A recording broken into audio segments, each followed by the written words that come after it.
नमो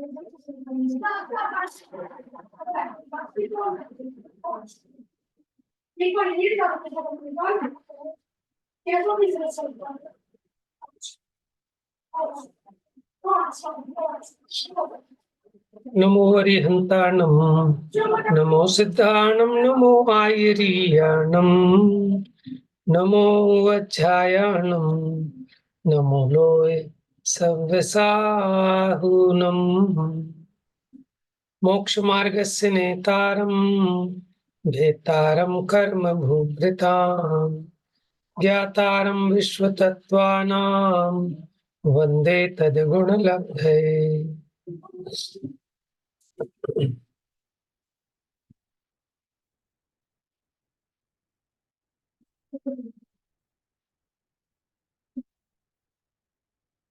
यहाँ संलेखना की चर्चा प्रारंभ हुई थी। 17 प्रकार के मरण बताए थे। किस अवस्था आने पर ये जीव को समाधि मरण धारण करना चाहिए, लेकिन समाधि मरण आत्महत्या नहीं है। ठीक है, ये ख्याल में रहना चाहिए। अब चर्चा आगे बढ़ाते हैं।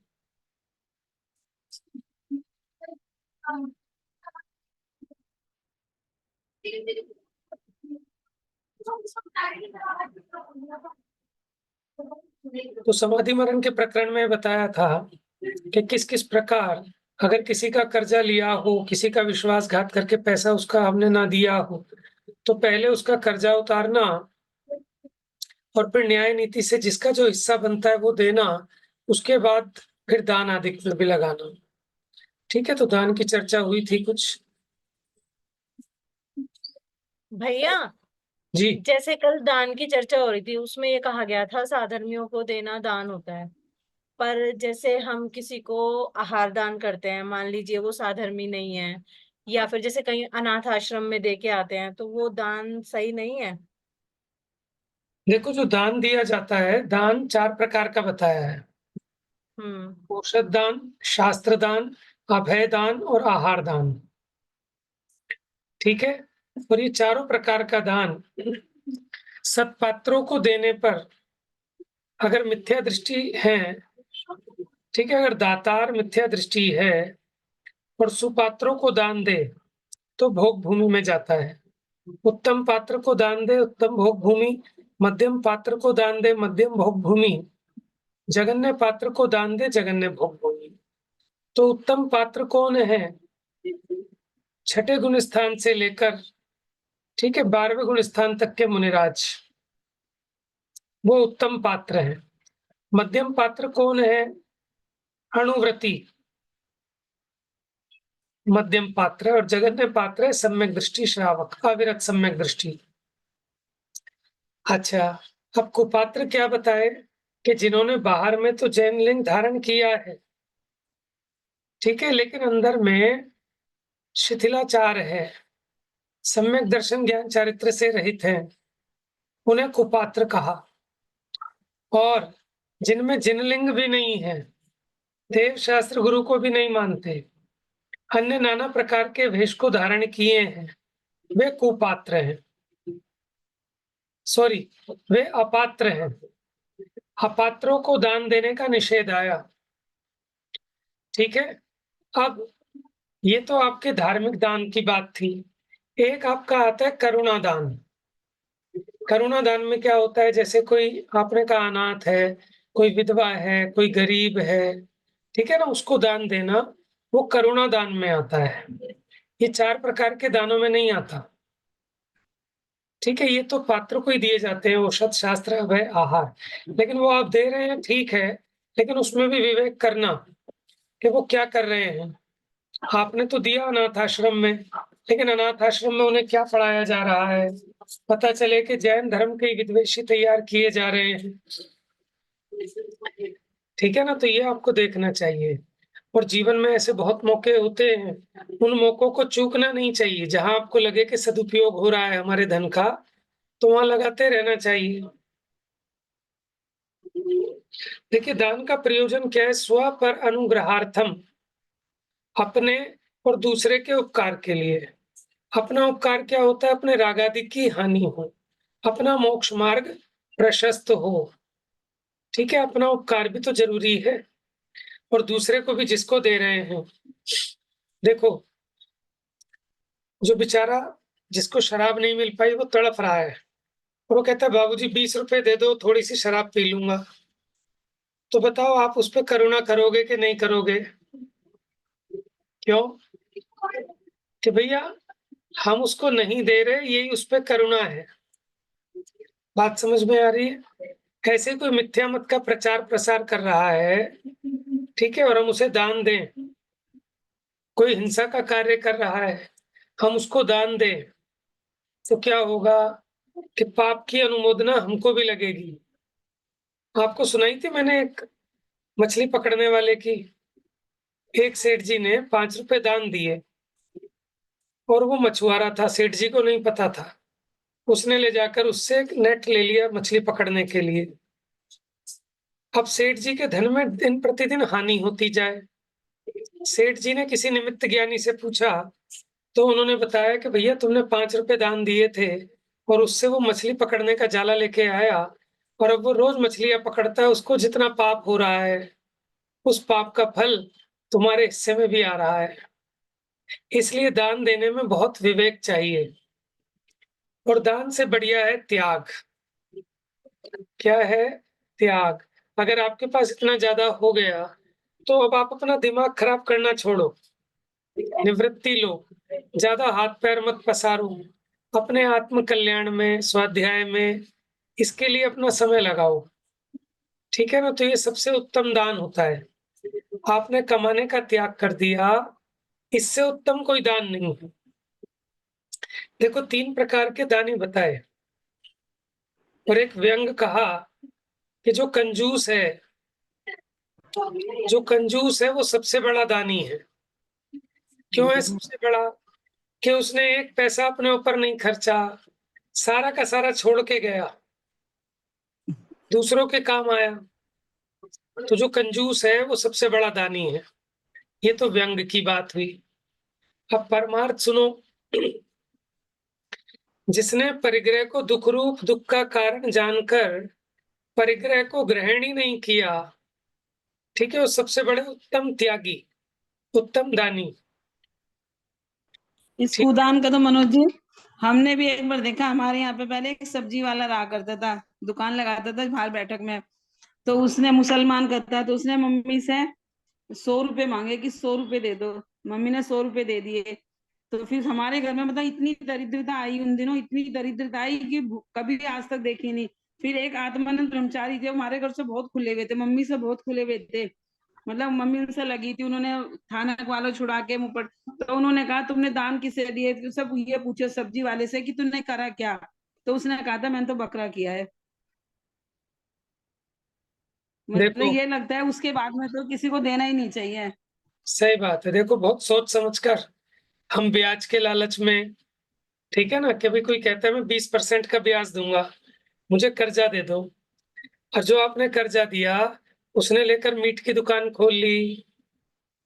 बात समझ में आ रही है? तो आप सोचो कि कितना बड़ा अनर्थ किया हमने।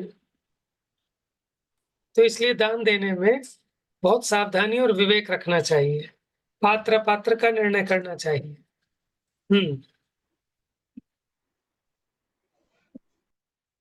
तो आपको मछुआरे की कहानी भी आ गई समझ में? ठीक है, अभी क्या कह रहा था मैं? चलिए, कुछ हुआ आपको स्पष्ट? देखिए निषेध नहीं है लेकिन सावधानी से, ठीक है? जहाँ आपको करुणा आ रही है, आप ये देखो ना, आपको सिर्फ आप देने के लिए दे रहे हो या आपसे उनका दुख देखा नहीं जा रहा, वहाँ वाक़ई में ज़रूरत है। आप दे तो रहे हो अंधों के स्कूल में अंधों के नाम से, ठीक है? और उन अंधों के पीछे जो उनका वार्डन है, ठीक है, नंबर 1 का बेईमान, वो उन पे अत्याचार कर रहा है। उन्होंने इसीलिए स्कूल खोल लेते हैं कि पैसा इकट्ठा करें इनके बहाने, ठीक है? और वहाँ सारे ऐब होते हैं, सप्त व्यसन होते हैं, गलत काम होते हैं। तो ये बहुत ध्यान रखना चाहिए, विधवा आश्रम, अनाथ आश्रम देखकर थोड़ा, ठीक है? ज़्यादा अच्छा ये है ना आपके परिचय में कोई ऐसा बेचारा अनाथ बालक हो, आपके बच्चों के साथ स्कूल में पढ़ता है, उसके पास किताबें नहीं हैं, उसको किताबें दिलवा दो। ठीक है, उसके पास यूनिफ़ॉर्म नहीं ले पा रहा, रोज़ पिटाई होती है, उसको यूनिफ़ॉर्म दिला दो। आपके अपने परिचय में, पड़ोस में, रिश्तेदारी में, कम से कम उसका मिसयूज़ तो ना हो कुछ भी। चलिए, तो बताओ ये बड़ी समस्या है। आज लोग दान देना चाहते हैं, लेकिन कहाँ दान दें? ठीक है, सही ठिकाना मिलना मुश्किल है। हुँ?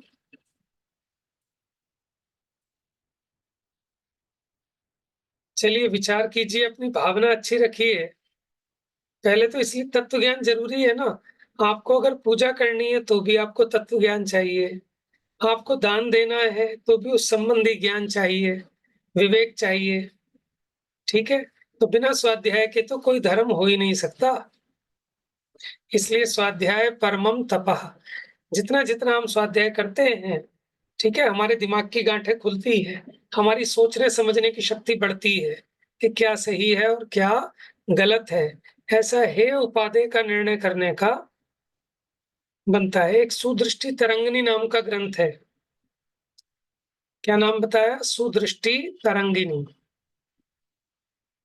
पंडित टेकचंद जी ने वो ग्रंथ लिखा है, सुदृष्टि तरंगिणी, और बहुत बढ़िया चरणान योग का ग्रंथ है। बहुत सारी नीतियाँ हैं, उनमें ये सब चीज़ें हैं खूब सारी कि त्याग करने योग्य, ग्रहण करने योग्य, और उसमें सब चीज़ों में हेय उपादेय बताया है। खाने-वाने का तो बताया ही है, दान देने संबंधी, पूजा करने संबंधी, तो अच्छा ग्रंथ है। कभी मौका मिले तो उसका स्वाध्याय ज़रूर करना। चलिए।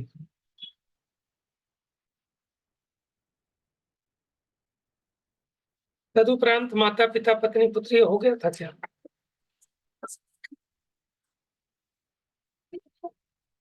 चलिए यहीं से पढ़िए।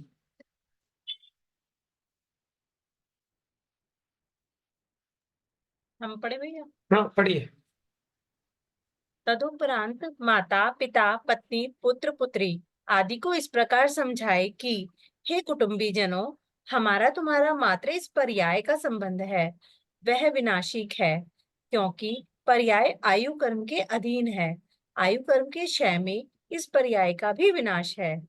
अतः इस देह से स्नेह करना वृथा है। देह तो अग्नि आदि में भस्म हो बिखर जाएगी, किसी भी प्रकार ठहरेगी नहीं। मैं आत्मा इस देह से पृथक ज्ञान स्वभावी अविनाशी हूँ। तुम इसे तो जानते नहीं और इस देह के राग में फंस रहे हो। यह तो अग्नि में भस्म हो, इसका प्रत्येक परमाणु वातावरण में बिखर जाएगा। देखो, माता-पिता, कुटुंबीजनों को भी तत्व ज्ञान कराए, भेद विज्ञान कराए समाधि मरण के काल में कि हमारा आपका तो इस पर्याय का संबंध है और ये पर्याय तो विनाशिक है। ठीक है ना? और ये देह तो अग्नि में भस्म हो जाएगी और ये देह तो आपके पास ही रह जाएगी, आत्मा ही तो जाएगा। बात समझ में आई ना? तो ऐसे उनका भी मोह छुड़ावे। हुँ।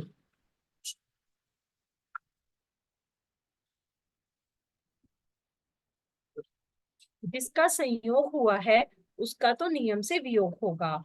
इसमें शोक रुदन करना उचित नहीं है। मुझे राग द्वेष उत्पन्न न हो, आकुलता नहीं हो, ऐसा प्रयत्न करो। अनादिकाल से मैंने मिथ्यात्व सहित अनंत मरण किए हैं। यदि सम्यक दर्शन सहित समाधि पूर्वक एक बार भी मरण कर लेता तो यहाँ जन्म नहीं लेना पड़ता। अब मैं चेतन अचेतन संपूर्ण परिग्रह से ममत्व छोड़कर पंच परमेष्टि की शरण ग्रहण करता हूँ, जिससे वीतरागमयी निज स्वरूप की प्राप्ति हो। देखिए, अगर एक बार भी ये जीव भली प्रकार समाधि मरण कर ले, तो कहते हैं अधिक से अधिक 7-8 भवों में इसकी मुक्ति निश्चित है। ठीक है ना? और जो समाधि मरण करता है वो निश्चित रूप से अभ्युदय सुख और निःश्रेयस सुख को पाता है। अभ्युदय क्या होते हैं कि अपरिमित काल तक इंद्र, चक्रवर्ती आदि के सुखों को पाकर मोक्ष को प्राप्त करता है। और देखो, अगर जिसको नरक आयु आदि का बंध हो गया हो, तो उसको अणुव्रत आदि लेने का भाव ही नहीं होता, वो अणुव्रत आदि धारण नहीं कर सकता। ठीक है, और जिसने अणुव्रत महाव्रत धारण किए, समाधि मरण किया, वो नियम से स्वर्ग में ही जाएगा।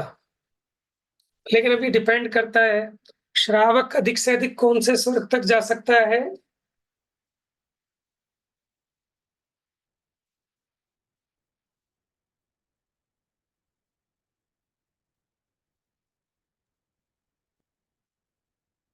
देखिए, कपड़े सहित वाला अधिक से अधिक 16वें स्वर्ग तक जा सकता है, उसके ऊपर नहीं जा सकता,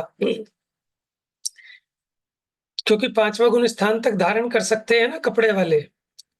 लेकिन वो भी जो अंतिम के 3 सहनन हैं, ठीक है, 3 सहनन कौन कौन से अंतिम के? अर्धनाराज, कीलक और असंप्राप्त त्रपाटिका संघनन। तो इस पंचम काल में अंतिम के 3 सहनन हो सकते हैं। लेकिन ऐसा ही प्रतीत होता है कि हम सबको सबसे अंतिम वाला ही सहनन होगा, असंप्राप्त सपाटिका सहनन, क्योंकि हमारे हड्डी के जोड़े नसों से बंधे हुए हैं। ठीक है, आपस में उनमें कब्जे भी नहीं है, कदाचित कोई हो तो विरला होगा। तो अगर असंप्राप्त सपाटिका सहनन वाला है, वो अगर अणुव्रत आदि भी धारण करे तो अधिक से अधिक जाए, तो वो 8वें स्वर्ग से ऊपर नहीं जा सकता। ठीक है, और अगर कीलक सहनन वाला है तो वो अधिक से अधिक जाए तो 12वें स्वर्ग से आगे नहीं जा सकता। और जो अर्धनाराज है, ठीक है, वो जाए तो वो जा सकता है 16वें स्वर्ग। लेकिन अभी इस काल में वो वाला सहनन दुर्लभ है, मनाही नहीं है। अंत के 3 हो सकते हैं, प्रारंभ के 3 तो होते ही नहीं, है ना? इसीलिए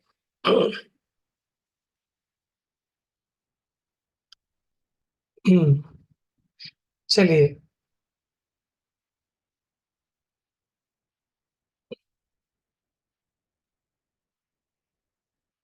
जिसका संयोग हुआ है,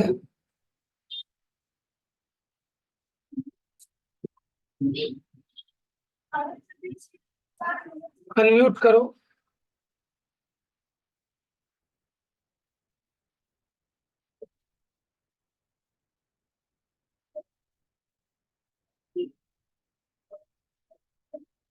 प्रीति, अनम्यूट करो पहले।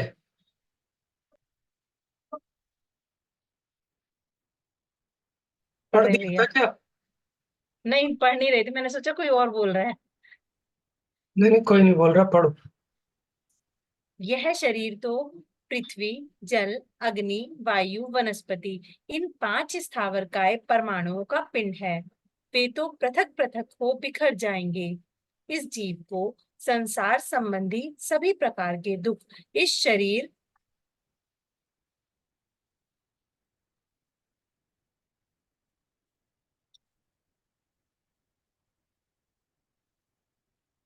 के संयोग से ही होते हैं।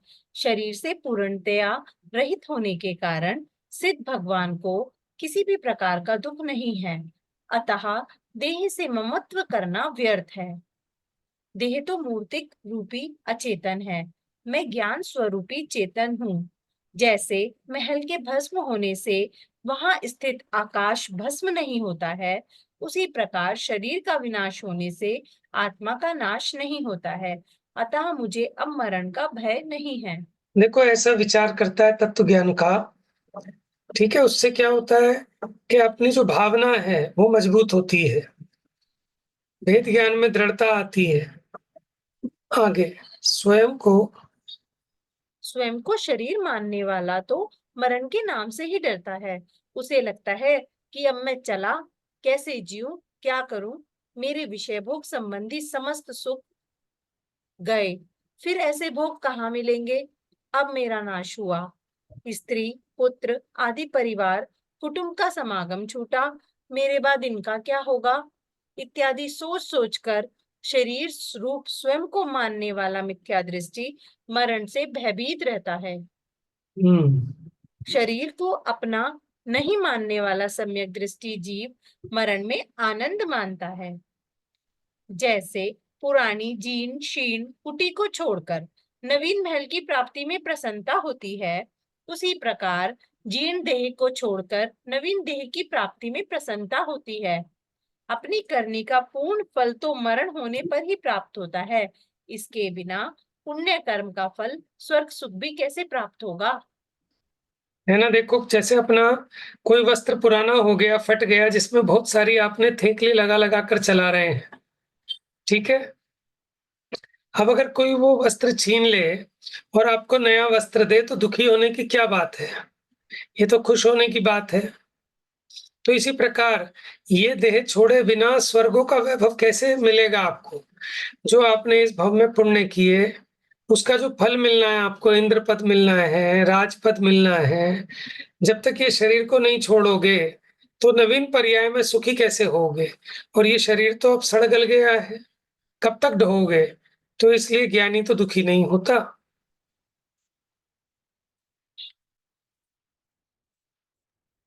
इस मनुष्य देह की नित्य ही उठाना, बैठाना, भोजन कराना, जल पिलाना, स्नान कराना, स्त्री का भोग कराना, सुंदर वस्त्राभूषण पहनना, इत्र फुलेल लगाना, तिलक तिलक चढ़ाना, निद्रा लिवाना इत्यादि अनेक प्रकार से सेवा करते हुए भी वह आत्मा को दुख देने में ही कारण होता है। देखो, आपसे ऐसा अतः विचार करना कि हम उठते हैं कि इस देह को उठाते हैं, बैठाते हैं, इसको भोजन कराते हैं, जल पिलाते हैं, स्नान कराते हैं, वस्त्राभूषण पहनाते हैं, निद्रा दिलाते हैं, तो इसकी कितनी हम नौकरी में लगे हुए हैं और लगता ही नहीं है।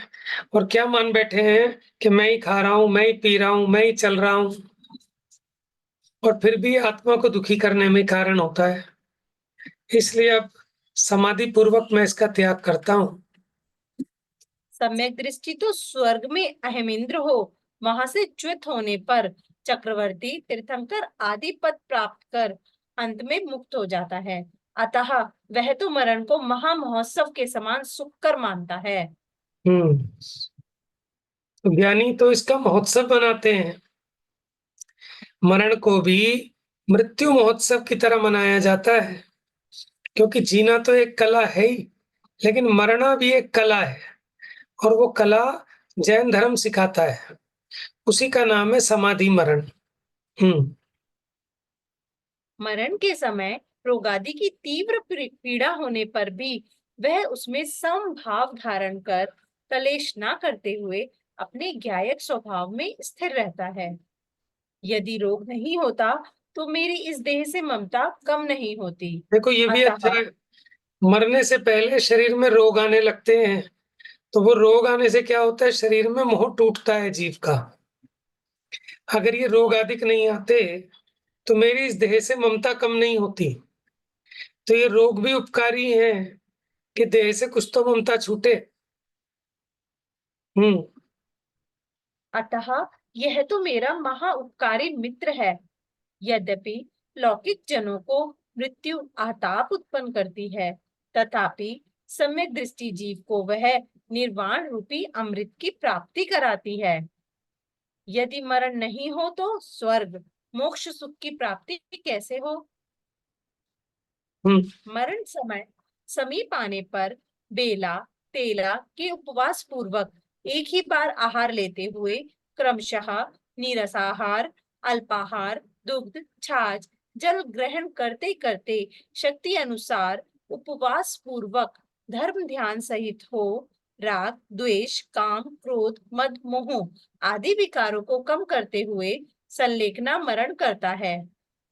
कषाय संलेखना के बिना काय संलेखना तो दरिद्री, रोगी, कैदी आदि के पराधीनता वश भी हो जाती है। मोक्ष मार्ग में मात्र उससे कोई उपलब्धि नहीं। देखो, काय संलेखना, काय को क्रश करना, कषाय संलेखना, कषाय को क्रश करना। तो कह रहे हैं काय संलेखना तो दरिद्री को भी हो जाती है, उसको भी भोजन नहीं मिलता, रोगी को भी हो जाती है, कैदी को भी हो जाती है पराधीनतावश, लेकिन उससे मोक्ष मार्ग का कोई संबंध नहीं है। और कषाय संलेखना सहित जो काय संलेखना है, वो मोक्ष मार्ग में कार्यकारी है।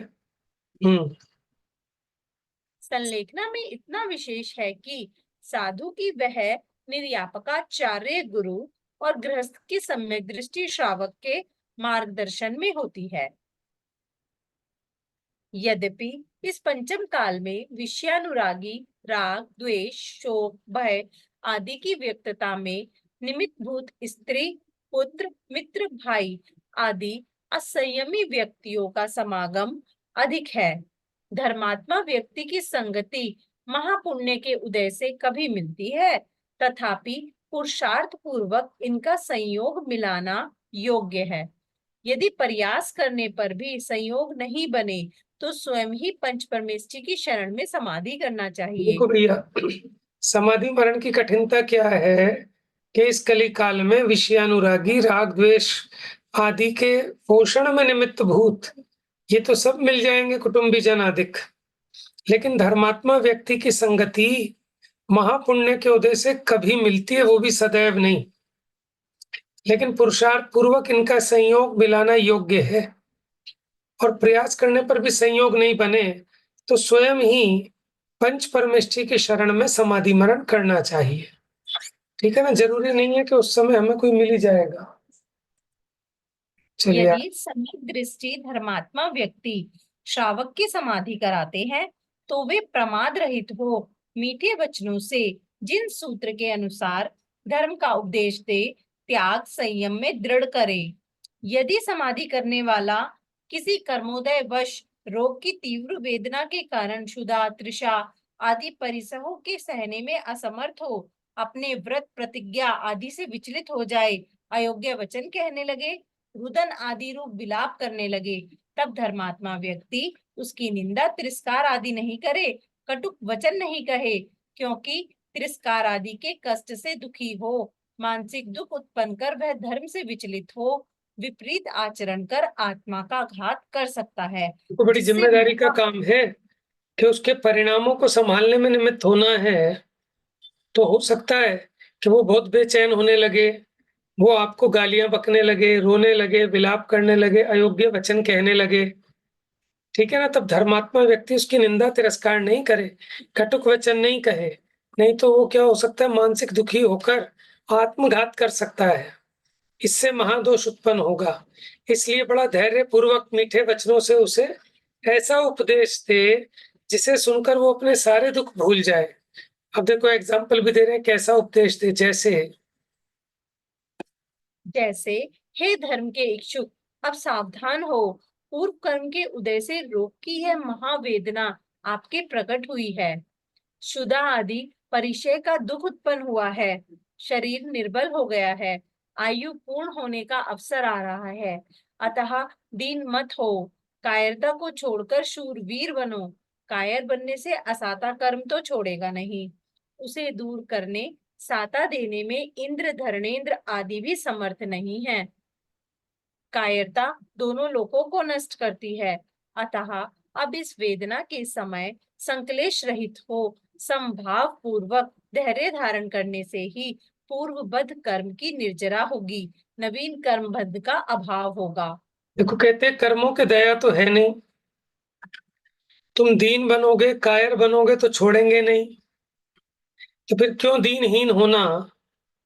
ठीक है, समता भाव धारण करोगे तो पुराने कर्मों की भी निर्जरा होगी, नवीन कर्म बंध का अभाव होगा।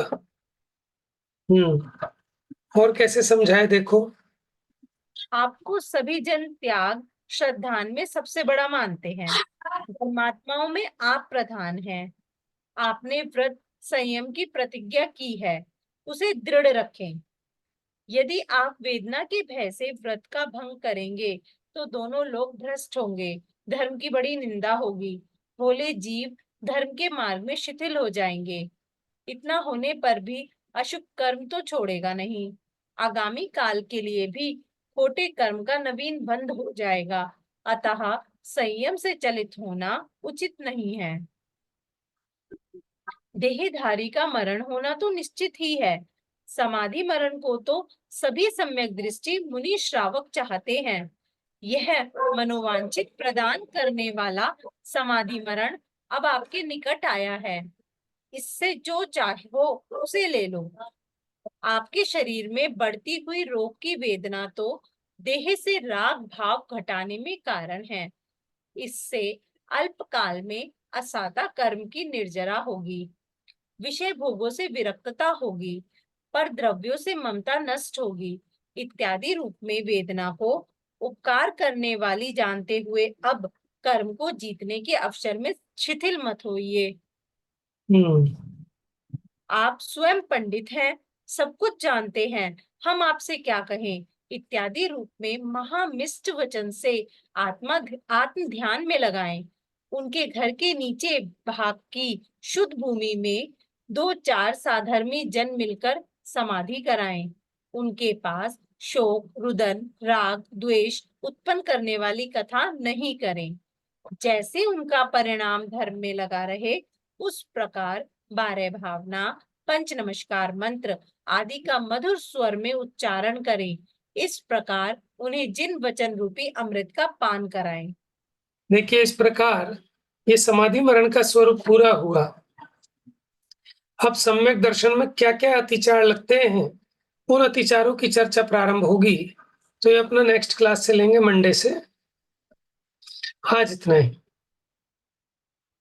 जा वाणी के ज्ञान से सूझे लोकालोक, सो वाणी मस्तक नमो सदा देत हूँ धोख।